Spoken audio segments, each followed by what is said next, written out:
જામનગરની જનતા જનાર્દનનો અને ward number 1ની જનતા જનાર્દનનો હૃદયપૂર્વકનો આભાર માનું છું કે એમણે આ વખતે વિકાસની રાજનીતિને પસંદ કરવાનો જે મક્કમ નિર્ધાર કર્યો હતો અને એના પરિણામ સ્વરૂપ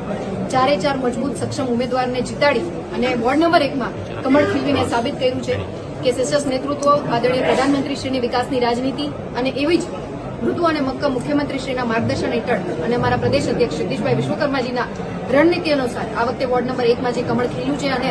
જામનગરમાં પણ અન્ય વોર્ડમાં પણ જે પરિણામ જોવા મળી રહ્યા છે ત્યારે તમામ ભારતીય જનતા પાર્ટીના સનિષ્ઠ કાર્યકર્તા ભાઈઓ બહેનોને તેમજ ઉમેદવારશ્રીઓને હૃદયપૂર્વકનો અભિનંદન પાઠવું છું. ગુજરાતની જનતા જનાર્દનનો પણ હૃદયપૂર્વકનો હું આભાર વ્યક્ત કરું છું.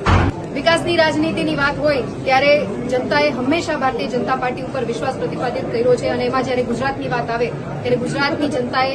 શીર્ષસ્થ નેતૃત્વના માર્ગદર્શન હેઠળ આદરણીય પ્રધાનમંત્રીશ્રીના માર્ગદર્શન હેઠળ હર હંમેશ કમળને ખીલવવાનો જે સફળ પ્રયત્ન કર્યો છે જે આ વખતે પણ આપણને જોવા મળી રહ્યો છે ત્યારે હું પુનઃ હૃદયપૂર્વકનો આભાર વ્યક્ત કરું છું.